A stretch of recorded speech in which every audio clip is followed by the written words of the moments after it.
As funny as it might seem, I actually thought the biggest bodybuilders in the world got big from using the supplements that their sponsors had given them. And I'm gonna guess if you're anywhere around the same age as me, you probably thought the same thing.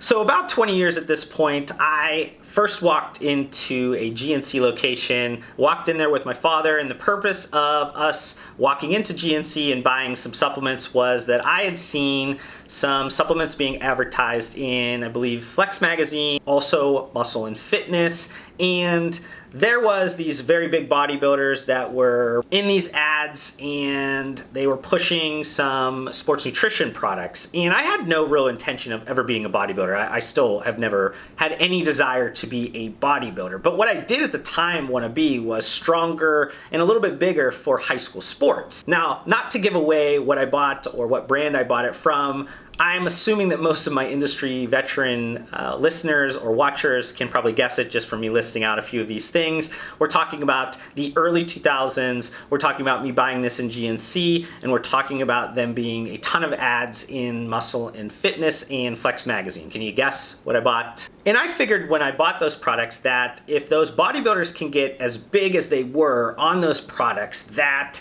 if I just put in a little bit of the effort that they did, I would gain some size, I can gain some strength, so I make sure I hit the ball farther and score more points. And again, as funny as this all sounds, and me kind of just putting out that embarrassing moment for everybody to laugh at, it probably isn't much different than you thought if you were around the same age as me. And that's because we were in this pre-supercomputer attached to your hand generation. It just wasn't honestly that easy to acquire information about nuanced or small subject matter questions that seem so easy to do today. This time period during the early 2000s was, in my opinion, probably the heyday for like enhanced athlete endorsers. Heck, you even had Mark McGuire pushing milk and talking about the benefits of recovery and muscle gain and strength gain by him drinking milk after each long workout. I think everybody at this point knows Mark McGuire is doing a lot more than drinking, a few cups of milk a day.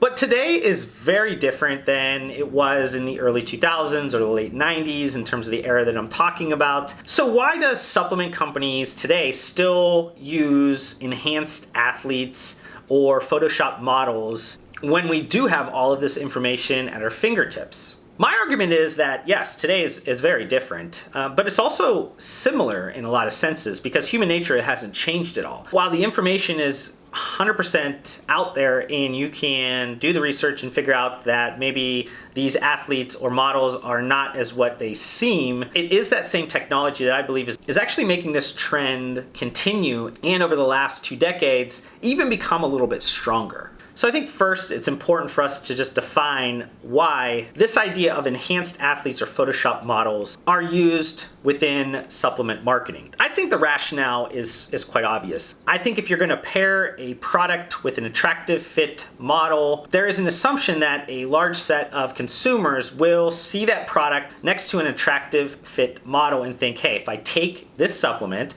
I can then be attractive and fit just like those models. I came across an old study when I was doing a little bit of research for another subject, and I thought it was extremely interesting. Honestly, was one of the inspirations for me to make this video, and this was done in the early 2010s. The study was around like a diet product, and an ad was shown to women, and basically they were told to look at the 2 ads. One was with an enhanced photoshopped model, and the other one was just natural, just normal. They also kind of broke up this group into 2 subgroups. One that they said, hey, just base this off of first impressions, and the other one they want to make sure they had a very critical, long look at it, and they were going to be put in an important position to write a review in the future for this ad, so they need to make sure that they paid extreme attention to everything. Now, in this particular product study, when we're talking about a diet product, both subcategories, so the one that just did first impressions really quick and then one that was supposed to spend more time, they both enjoyed the enhanced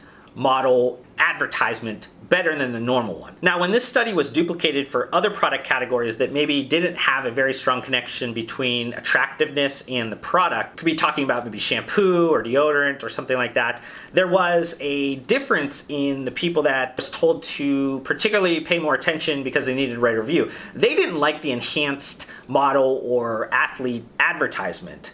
First impression people, they still like the enhanced athlete or Photoshop model better. When I read this initially, I was thinking, wow, this really makes sense to why this is continued to use today, despite a ton of information proving that everybody knows that no longer that the sponsored athlete or the brand ambassadors got big by just using the sponsored supplements. And why I was thinking this was surrounding the idea that technology was actually fueling the use of attractive influencers, not only in the supplement industry, but just in general, that why you're seeing influencer marketing work so well overall. And this is based around like our 6-second attention span, us constantly scrolling through things and just having some quick first impressions and having a ton of noise around us and having to make quick decisions on things.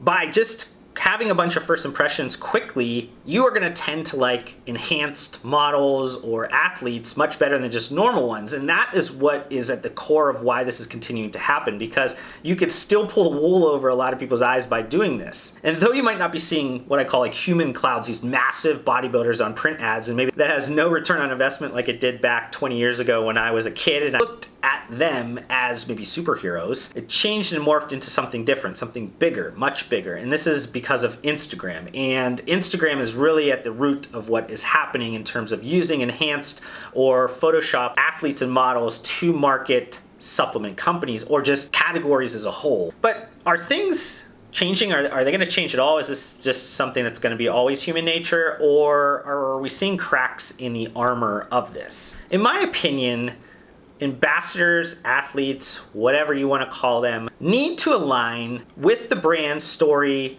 all the brand elements, or they will be easily outed through social commentary or by consumers simply not buying the product or supporting the brand because they're not seeing an alignment in all of their outward-facing communications. And that does include the brand ambassadors or athletes or whatever kind of spokespeople are out there in front of the brand. Consumers today have a ton of choices. They could spend their money anywhere. There's substitutes all over the place. There's fragments of substitutes all over the place. They don't need to support brands that are trying to pull the wool over their eyes. If they don't believe in that aspect of marketing, they can instantly change their mind and support somebody else. That power of being picky is really kind of brought yourself kind of full circle to needing to be authentic. And being authentic includes everybody within the business, all the actions that the business has, what the business supports as a whole. All that needs to be transparent, all that needs to be authentic. So that's people inside the four walls of the business. And you're also seeing consumers that want to peek behind the curtains on all aspect of the business. And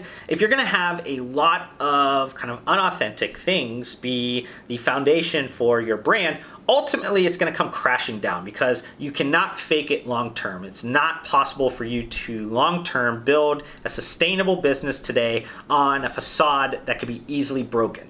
So the best brands that understand that you do need to peek behind the curtains and they need to be authentic all the time, they are out there trying to create close connections with their customers, with their followings. They are, in a sense, trying to create friendships at scale. To me, the market is demanding that level of connection. And that leaves enhanced athletes and Photoshop models as short-term pawns that maybe have some benefit in early moves in a chess game, but long-term they have no real value to winning the chess match. So brands that are focused on enhanced athletes or Photoshop models are not going to be anything that is going to be sustainable long term. These are going to be your shooting stars. These are going to be ones that are going to die. You're going to be seeing some of those things change. I don't know if it's fully out there yet. You're obviously still seeing a lot of kind of shifty tactics on the marketing side when we're using brand ambassadors or athletes, but I could see some things changing. Hopefully you guys are supporting the brands that are being authentic